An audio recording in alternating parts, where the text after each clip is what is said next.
साधु की संगत। ये कहानी चंदनपुर में रहने वाले सिद्धार्थ की है। सिद्धार्थ के माता पिता की बचपन में ही बीमारी के चलते मृत्यु हो गई थी। सिद्धार्थ के माता पिता के जाने के बाद उसकी परवरिश उसकी चाची रचना और चाचा आनंद ने की थी। उनका भी एक बेटा था जिसका नाम अक्षय था। सिद्धार्थ के माता पिता बहुत ही ज्यादा अमीर और अच्छे बिजनेसमैन थे, लेकिन कहते हैं ना कि जो होना है वही होता है। सिद्धार्थ की चाची बहुत ही ज्यादा लालची और घमंडी थी। उसकी नजर हमेशा सिद्धार्थ की जमीन जायदाद और पैसों पर थी। सुनिए, हमारा बेटा बड़ा हो रहा है, आगे चलकर उसके भविष्य के बारे में हमें बहुत कुछ सोचना है। और भैया जी के बेटे का क्या, उसे थोड़े ही पता है कि उसके नाम पर ये घर और पैसे हैं। वो सब तो हम जब्त ही कर लेंगे। कैसी औरत हो तुम, एक अनाथ बच्चे की जमीन जायदाद भी तुमसे देखी नहीं जा रही। अरे अब तो सुधर जाओ, वक्त बीतता जा रहा है लेकिन तुम्हारी समझ में अब भी नहीं आ रहा है, लालची औरत। मैं जो भी बोल रही हूँ अपने बेटे अक्षय के लिए बोल रही हूँ। वैसे भी सिद्धार्थ की ना कोई बहन है और ना कोई भाई, वो अकेला लड़का है और इतनी धन संपत्ति वो अकेला लड़का कैसे संभाल पाएगा। हमने उसकी परवरिश की है तो हमारा भी तो हक बनता है ना उसकी धन संपत्ति पर। रचना की बातों से आनंद को बहुत गुस्सा आने लगता है, क्योंकि रचना की नजर शुरू से ही सिद्धार्थ की धन संपत्ति पर थी। वहीं दूसरी तरफ सिद्धार्थ सुलझा हुआ और समझदार लड़का होता है। रचना और आनंद उसे जो भी कहते वो उसे मान लेता था। एक दिन आनंद के सामने रचना सिद्धार्थ से बोली, देखो सिद्धार्थ, तुम्हें सब पता है, तुम्हारे माता पिता के गुजर जाने के बाद हमने ही तुम्हें संभाला है। अब हमने तुम्हारे लिए इतना कुछ किया है तो तुम्हारा भी तो फर्ज बनता है ना कि तुम भी तुम्हारे वकील से बोल दो कि तुम अपनी सारी धन संपत्ति हमारे नाम करना चाहते हो। चाची, जैसा आपको ठीक लगता है वैसा ही कीजिए, लेकिन ये घर मेरे पास जो है मेरे माता पिता की आखिरी निशानी है। आप इसके बदले भले ही कुछ और ले लीजिए। रचना, ये क्या बोल रही हो तुम? तुम्हें मैंने कितनी बार समझाया है कि ये सब कुछ सिर्फ सिद्धार्थ का है। उसके माता पिता ने इतनी मेहनत करके उसके भविष्य के लिए इतनी धन दौलत बनाई है, बल्कि हमें तो सिद्धार्थ का धन्यवाद करना चाहिए, जो उसकी बदौलत हम यहाँ रह रहे हैं, खा रहे हैं और उसका सारा बिजनेस भी संभाल रहे हैं। अगर कोई और लड़का होता तो हमें कब का निकाल देता। नहीं चाचा जी, आप ऐसी बातें क्यों कर रहे हो? मैंने कभी आप दोनों को अलग नहीं समझा। आप दोनों ने हमेशा मेरा ख्याल रखा है और जितना हक मेरा इस जमीन जायदाद पर है उतना ही हक आप दोनों का भी है। सिद्धार्थ के पिता की एक ब्रेड बनाने की फैक्ट्री थी और सिद्धार्थ के नाम पर कुछ इंश्योरेंस भी थे। रचना का लालच दिन प्रतिदिन बढ़ता ही जा रहा था। एक दिन एक साधु तपस्वी उनके घर भिक्षा मांगते हुए रचना से बोले, बेटा, क्या तुम अपनी खुशी से मुझे भोजन खिला सकती हो? मैं दिन भर से भूखा हूँ। अगर तुमने मुझे भोजन खिला दिया तो मैं उसके बदले तुम्हें कुछ ज्ञान की बातें समझाऊंगा जो भविष्य में बहुत काम आएगी तुम्हें। क्या दिन आ गए हैं साधुओं के, मंदिर में क्या कम लूटते हो जो अब भिखारी बनकर सबके घर भीख मांगने का बिजनेस भी चालू कर दिया। जाओ जाओ यहाँ से, कुछ नहीं मिलेगा। बेटी, तुम्हें भोजन नहीं देना है तो मत दो, लेकिन इस तरह से मेरा अपमान तो मत करो। एक दिन तुम्हारे जीवन में ऐसा आएगा जब तुम्हारा मुश्किल वक्त चलेगा, तब तुम्हारे साथ कोई नहीं होगा और इसकी वजह यही होगी तुम्हारा अहंकार और लालच। मैं एक तपस्वी साधु हूँ और वो दिन ज्यादा दूर नहीं जब तुम्हारे जीवन में मुश्किलें घेरा बनाकर आने वाली है। रचना अपने अहंकार में आकर साधु की बहुत बेइज्जती करती है और उन दोनों की बातें सिद्धार्थ दूर से सुन लेता है, जिसके चलते वो उस साधु के लिए चुपके से रसोई से खाना निकालकर उन्हें देते हुए कहता है, साधु बाबा, मेरी चाची को माफ करना, वो मुझसे नाराज थी और मेरी वजह से उनका गुस्सा आप पर निकल गया। उनकी तरफ से मैं आपसे माफी मांगता हूँ। देखिए, मैं आपके लिए भोजन लाया हूँ, आप इसे जल्दी से खा लीजिए, आपको बहुत भूख लगी होगी। बेटा, तुमने बचपन से लेकर अभी तक बहुत सी कठिनाइयों का सामना किया है। देखना, तुम्हारा आने वाला भविष्य तुम्हारे जीवन में खुशियां ही खुशियां लाएगा, क्योंकि तुमने बचपन से लेकर अभी तक शांति और धैर्य से हर मुश्किल को पार किया है और ये सब मुझे तुम्हारे इस दयालु व्यवहार से ही समझ में आ गया। साधु बाबा, आपका बहुत बहुत धन्यवाद। आपकी बातों से मुझे ऐसा लग रहा है कि जीवन में मैं पहली बार ऐसे व्यक्ति से मिला हूँ जो मुझे बहुत ही करीब से जानता हो। साधु तपस्वी सिद्धार्थ का लाया हुआ भोजन खाकर प्रसन्न हो जाते हैं, जिसके बाद साधु और सिद्धार्थ का मिलना जुलना शुरू हो जाता है। सब अच्छे से चल रहा था। एक दिन रचना सिद्धार्थ को उसी साधु के पास देख लेती है और वहाँ से सिद्धार्थ को घसीटते हुए घर लेकर आती है और उसे अक्षय के सामने चिल्लाते हुए कहती है, अरे ऐसे दिन देखने से तो अच्छा यही होता कि तू अपने माता पिता के साथ ही मर जाता। अब हमारी क्या इज्जत रह गई। एक फुटपाथ पर बैठने वाले भिखारी की संगत में रहकर तेरा दिमाग भ्रष्ट हो गया है। आज के बाद तू मुझे वहाँ दिखाई नहीं देना चाहिए। चाची, वो भिखारी नहीं साधु बाबा है और वो बहुत अच्छे हैं। मुझे बहुत अच्छी अच्छी बातें समझाते हैं। माँ, देखा आपने, उस भिखारी की संगति में रहकर ये आपके साथ कैसा गैरों जैसा व्यवहार कर रहा है। माँ, इसे घर से बाहर निकाल दो। कुछ दिन भूखा प्यासा रहेगा तो अपने आप ही इसका दिमाग ठिकाने पर आ जाएगा। नहीं चाची, ऐसा मत कीजिए। आप अक्षय के कहने पर मुझे घर के बाहर मत निकालिए। मैं कहाँ जाऊँगा? आपके अलावा इस दुनिया में मेरा कोई नहीं है। अगर आपको मेरा साधु बाबा से मिलना पसंद नहीं है तो मैं अब नहीं जाऊँगा। सिद्धार्थ रचना से डरकर घर में ही बैठा रहता है और वो दोबारा साधु तपस्वी से मिलने नहीं जाता। रचना सिद्धार्थ से घर का काम करवाया करती थी। एक दिन रचना सिद्धार्थ से बोली, सिद्धार्थ, तुम्हारा आजकल काम में ध्यान नहीं लग रहा। तुम्हें आज भी खाना नहीं मिलेगा। जब तक तुम ठीक से काम नहीं करोगे तब तक मैं तुम्हें खाना नहीं दूंगी। चाची, आपने मुझे घर में ऐसे कैद करके रखा है कि अब इस घर में मेरा दम घुट रहा है। मैं थक गया हूँ।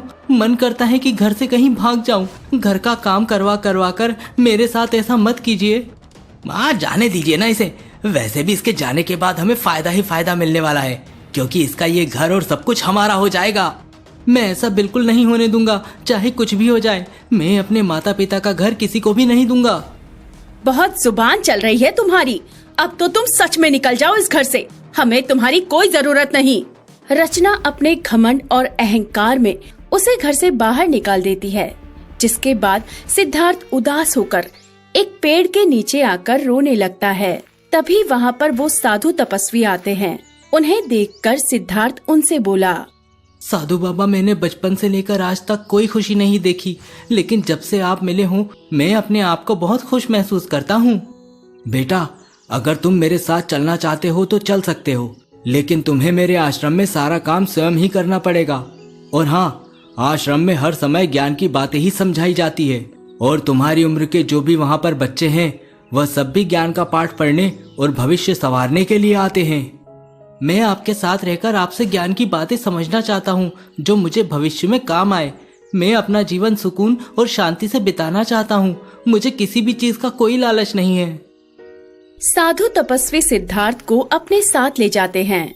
इसी तरह कुछ दिन बीत जाते हैं और वक्त के चलते सिद्धार्थ अब बड़ा हो चुका था। वहीं दूसरी तरफ अक्षय बाहर पढ़ने गया था। वो अपने माता पिता के पास वापस आ जाता है, लेकिन कहते हैं ना, भाग्य बदलते ज्यादा समय नहीं लगता। अक्षय आते ही अपना असली रंग दिखा देता है। वो रचना और आनंद से बोलता है, माँ और पिताजी, आप दोनों कुछ दिन के लिए किराए का घर देख लीजिए, क्योंकि अमेरिका से मेरे कुछ दोस्त आ रहे हैं और वो मेरे लिए सबसे खास है। इसलिए आप कहीं और चले जाइए, सिर्फ कुछ दिन की बात है। बेटा, तुम इतने सालों बाद आए हो, लेकिन तुम्हें हमारी बिल्कुल भी याद नहीं आई। बस थोड़े से वक्त के लिए हमारे पास आए हो तो कम से कम हमारे साथ थोड़ा वक्त ही बिता लो। माँ, आप बिल्कुल भी नहीं बदली। आप जैसी की वैसी ही हो। मैंने आपसे बोल दिया है कि मेरे कुछ दोस्त आ रहे हैं, आपको फिर भी समझ में नहीं आ रहा है क्या? मेरे दोस्त मेरे लिए आप दोनों से ज्यादा जरूरी हैं। वाह बेटा वाह, अब हम तुम्हारे लिए जरूरी नहीं है। देख रही हो ना रचना, ये सब तुम्हारे ही लाड़ प्यार का नतीजा है, जिसने तुम्हारे बेटे को इतना जिद्दी और घमंडी बना दिया है। उसे तो अब हम एक बोझ की तरह ही लग रहे हैं।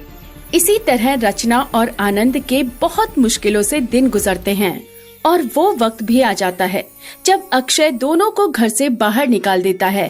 रचना और आनंद फुटपाथ पर बैठकर तो कभी घर घर जाकर भीख मांगते हुए लोगों से कहते हैं, बहन जी, भूख से मेरी तबीयत बहुत ज्यादा खराब हो रही है। मेरी आपसे विनती है, कुछ मिलेगा खाने के लिए?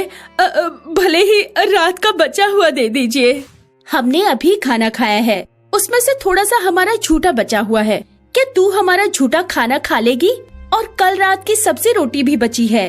बहन जी, आपके पास जो भी है दे दीजिए, मैं खा लूंगी। तो यहीं रुक, मैं लेकर आती हूँ। और हाँ, अब दोबारा मेरे दरवाजे पर भीख मांगने मत आना। हम अच्छे खासे इज्जतदार लोग हैं। तेरी वजह से हमारी इस सोसाइटी में इज्जत चली जाएगी। रचना उस औरत से खाना लेकर इस तरह से खाने लगती है जैसे मानो कि उसे बहुत दिनों से खाना ही नहीं मिला हो। उसे ऐसे खाते देख आनंद उदास होते हुए उससे बोला, देखा रचना, तुमने तुम्हारे इस लालच और अहंकार ने हमें ये दिन भी दिखा दिए। आपने बिल्कुल सही कहा। मुझे मेरे ही कर्मों की सजा मिल रही है। मैंने सिद्धार्थ पर भी बहुत जुल्म किए हैं, और तो और उस साधु बाबा को भी बहुत कुछ कहा। अब मुझे समझ आ रहा है कि मैं उस समय कितनी गलत थी। रचना, तुम्हें तुम्हारी गलती का पछतावा हुआ, यही सबसे बड़ी बात है। और तुम सिद्धार्थ की बिल्कुल भी फिक्र मत करो। भगवान ने चाहा तो हम उससे फिर मिलेंगे। आनंद और रचना आपस में बातें कर ही रहे थे कि तभी सिद्धार्थ आश्रम के कुछ साधुओं के साथ आश्रम की ओर जा रहा था। अचानक से उसकी नजर आनंद और रचना पर पड़ी। उन्हें ऐसे देखकर सिद्धार्थ तुरंत उनके पास जाता है और उन दोनों से कहता है, चाचा चाची, आप दोनों यहाँ पर कैसी हालत बना ली है आपने अपनी। चलिए मेरे साथ चलिए, मैं आपको ऐसी हालत में नहीं देख सकता। जहाँ मैं रह रहा हूँ आप भी मेरे साथ वहीं चलिए। आप मेरे माता पिता हो, और मेरे होते हुए मेरे माता पिता को ऐसा जीवन बिताना पड़ रहा है तो फिर मेरा जीवन किस काम का। सिद्धार्थ उन्हें साधु तपस्वी के आश्रम में लेकर जाता है।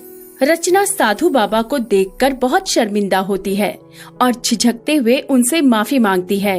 सिद्धार्थ साधु की संगत में बहुत होशियार और बहादुर लड़का बन जाता है, जो समझदारी से अपनी धन संपत्ति अक्षय से वापस ले लेता है और अक्षय को अपने माता पिता की महत्ता समझाते हुए कहता है, अक्षय, तुमने अपनी पूरी धन संपत्ति मुझे दे दी है।